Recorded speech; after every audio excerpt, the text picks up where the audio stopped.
Number number कितने तरीके का होता है? क्लास 10th के लिए ये बेसिक है, क्लास 10th के लिए, क्लास जो है किसके लिए है?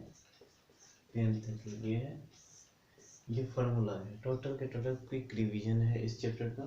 क्विक रिवीजन क्या है? Quick revision. तो हम लोग फर्स्ट चैप्टर देखते हैं रेशनल नंबर। रेशनल नंबर जो होता है, सबसे पहले हम लोग नंबर के बारे में देखते हैं। तो नंबर कितने तरीके का होता है? नंबर दो तरीके के हम लोग पढ़ते हैं, रेशनल नंबर और दूसरा इरेशनल नंबर। एक रेशनल नंबर है, दूसरा क्या है? इरेशनल नंबर है। तो रेशनल नंबर जो है, तो रेशनल नंबर को हम लोग परिमेय संख्या कहते हैं, इरेशनल नंबर के को हम लोग अपरिमेय संख्या कहते हैं, जो कि हिंदी मीडियम के बच्चे के लिए भी ये बेहतर हो जाएगा। तो हम लोग रेशनल नंबर कहते हैं किसको है?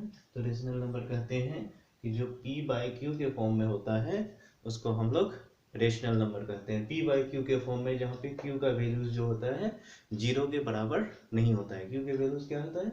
0 के बराबर नहीं होता है, और अपरिमेय संख्या इस फॉर्म में हमेशा दिखाई देता है। तो ये चैप्टर में रेशनल नंबर में ज़्यादातर यही चीज़ है। उसके बाद हम लोग क्वाड्रेटिक इक्वेशन, क्वाड्रेटिक पॉलिनोमियल को देखते हैं। तो क्वाड्रेटिक पॉलिनोमियल का जो बेसिक डिफिनेशन है, क्या है? बेसिक डिफिनेशन है वो क्या है कि पावर जो होगा उसका पॉजिटिव इंटीजर होगा। जितने भी पावर है, पावर क्या होगा? पॉजिटिव इंटीजर होगा। जैसे यहाँ पे देखें x² + bx + c, ये क्या है? एक क्वाड्रेटिक पॉलिनोमियल है।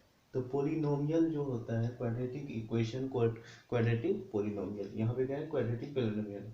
इसके दो जीरोस होते हैं जिसको हम लोग हिंदी में शून्यक करते हैं। क्या करते हैं? शून्यक करते हैं। शून्यक करते हैं। क्या कहते हैं? शून्यक करते हैं। द्विघात बहुपद इसको बोलते हैं। क्या बोलते हैं? द्विघात बहुपद बोलते हैं। अल्फा और बीटा जीरो है, जिसको हम लोग हिंदी में शून्यक कहते हैं। तो यहाँ पे सम ऑफ जीरो, इसका कुछ फॉर्मूलाज होता है। सम ऑफ जीरो मतलब शून्यकों का योगफल जो होता है, जिसको हम अल्फा प्लस बीटा कहते हैं। क्या कहते हैं? अल्फा प्लस बीटा कहते हैं। और वो क्या हो जाता है? इक्वल से b/-b/a हो जाता है। और दूसरा product of zeros. Product of zeros जो होता है, product of zeros, product of zeros means alpha beta equal से c/a। प्रोडक्ट ऑफ जीरोस का मतलब हुआ कि शून्यकों का गुणनफल। शून्यकों का क्या? गुणनफल। इस तरीके से शून्यकों का गुणनफल बराबर क्या होता है? c/a हो जाता है। क्या होता है? c/a हो जाता है मेरा, c/a होता है। क्या होता है? c/a, c/a इसका फार्मूलास हो जाता है। ठीक है,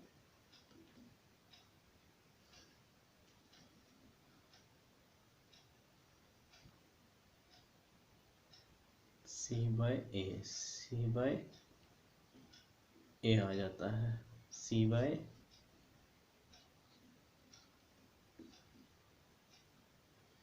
थोड़ा सा एडजस्ट कर लेते हैं। c/a इसका फार्मूला आ जाता है। किसका? इसका फार्मूला आ जाता है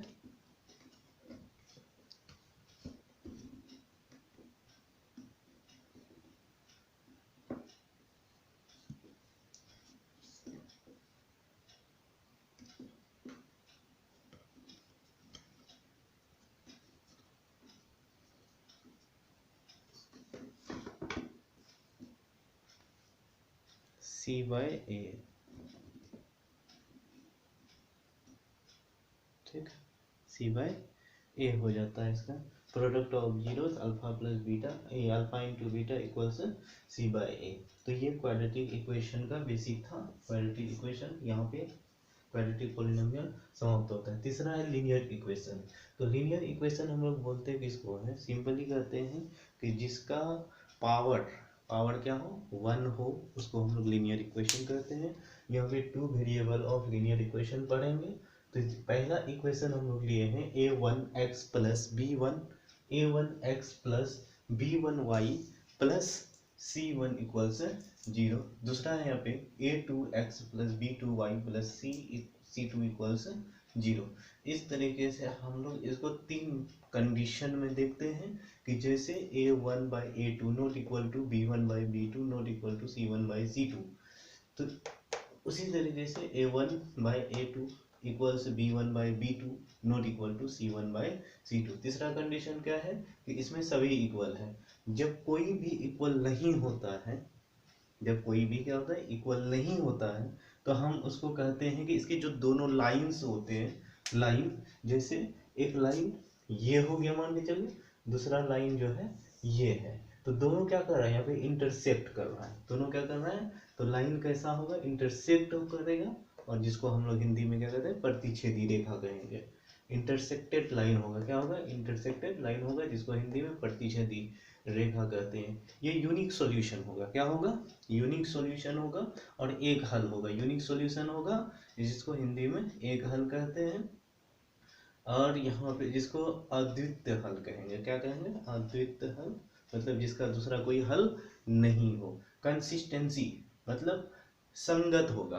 अगर इक्वल नहीं है कोई भी, इसका जो कोफिशिएंट पॉइंट जो होता है, इसका रेशियो अगर आपस में इक्वल नहीं है, तो वो संगत होगा, जिसको कंसिस्टेंसी बोलते हैं। क्या बोलते हैं, कंसिस्टेंसी। अब दूसरा कंडीशन है कि जब दो इक्वल हो, तीसरा इक्वल नहीं हो, तो लाइन जो है एक दूसरे का क्या होगा, पैरेलल होगा, जिसको हम लोग हिंदी में समांतर कहते हैं। क्या कहते हैं, समांतर होगा, और नो सॉल्यूशन होगा। क्या होगा, नो सॉल्यूशन होगा। नो सॉल्यूशन मतलब कोई हल नहीं, कोई हल नहीं होगा इसका। उसके बाद इनकंसिस्टेंसी, इसका मतलब होता है असंगत। असंगत एक ही कंडीशन है। तीसरा क्या है, तीसरा कंडीशन है कि सभी इक्वल होगा। सभी इसका कांस्टेंट टर्म्स क्या होगा, इक्वल होगा। तो यहाँ पे कौन साइड मतलब संपाती होगा। रेखा क्या होगा, एक दूसरे को संपाती करेगा। संपाती का मतलब, पैरेलल का मतलब हम लोग समझ रहे हैं कि पैरेलल का मतलब क्या होता है, एक लाइन इस तरीके से, एक लाइन दूसरे लाइन के पैरेलल होगा। ये दोनों लाइन क्या होगा, पैरेलल होगा। असंपाती का होगा क्या, कि इसी लाइन पे कोई दूसरा लाइन आ जाएगा। क्या आ जाएगा, इसी पे एक दूसरा लाइन आ जाएगा, तो हम क्या कहेंगे, ऐसे लाइन को संपाती लाइन कहेंगे, संपाती रेखा कहेंगे। कौन साइड लाइन से, कौन साइड से। उसके बाद मेनी सॉल्यूशन, अनेक हल होगा। क्या होगा, मेनी सॉल्यूशन, हिंदी में हम लोग इसको अनेक हल बोलते हैं। कंसिस्टेंसी होगा, संगत होगा। क्या होगा, संगत होगा, ठीक है, क्या होगा, संगत होगा, संगत होगा। अब देखिए, लीनियर इक्वेशन को सॉल्व करने का कई मेथड्स हैं। कई मेथड से हम यहाँ पे एक्स वाई का वैल्यूज फाइंड कर सकते हैं। जैसे एक एलिमिनेशन मेथड है, सब्स्टिट्यूशन मेथड है, और तीसरा क्या है, क्रॉस मल्टीप्लिकेशन मेथड है, और चौथा एक ग्राफिकल मेथड है। क्या है, एलिमिनेशन मेथड है, मतलब लीनियर इक्वेशन को सॉल्व करने का तीन तरीके हैं, तीन चार तरीका है। एक है एलिमिनेशन मेथड, सब्स्टिट्यूशन मेथड, और cross multiplication method, graphical method. जो कि हम लोग यहाँ पे कह सकते हैं एलिमिनेशन का मतलब होता है क्या चीज़ है, तो ये थोड़ा सा हम यहाँ पे देखते हैं। एलिमिनेशन, एलिमिनेशन का मतलब सिंपली हम लोग कह सकते हैं कि जैसे एक एलिमिनेशन का मतलब कि x प्लस वाई इक्वल से 5 है, और x माइनस वाई इक्वल से 3 है, तो दोनों को क्या करेंगे, एलिमिनेट करेंगे। तो यहाँ y वाला एक प्लस में दूसरा माइनस में, तो दोनों को एलिमिनेट कर देते हैं जोड़ करके। तो 2x इक्वल से ये हो जाएगा, x इक्वल से 4 आ जाएगा। ये तरीका है, एलिमिनेशन मेथड है, हम शॉर्ट में यहाँ पे कर रहे हैं। उसके बाद नेक्स्ट हम लोग इसको क्लियर करेंगे। तो ये है सब्स्टिट्यूशन का मतलब क्या हुआ, सब्स्टिट्यूशन का मतलब हुआ कि एक को सब्स्टिट्यूट करना, एक को क्या करना, सब्स्टिट्यूट करना। जैसे यहाँ पे दो इक्वेशन है, तो यहाँ पे हम लोग क्या करेंगे, x का वैल्यू 3 प्लस वाई ले लेंगे, और इसको जो है इसमें पुट कर देंगे। तो x प्लस वाई इक्वल से 5 है, तो x के जगह पे हम लोग क्या करेंगे, 3 प्लस वाई इक्वल से 5, तो 2y इक्वल से कितना, 2 आ जाएगा, तो y इक्वल से 1। इस तरीके से substitution method. Cross multiplication method जो होता है वो अलग तरीका है, उसका भी हम लोग यहाँ पे थोड़ा सा तरीका दे देते हैं। जैसे क्रॉस मल्टीप्लिकेशन में हम लोग जो लेते हैं, ये मेरा क्रॉस मल्टीप्लिकेशन है। ये क्या है, क्रॉस मल्टीप्लिकेशन है। तो मान के चलिए कि दो इक्वेशन है इस तरीके से, तो हम लोग यहाँ से स्टार्ट करेंगे b1 b2 से।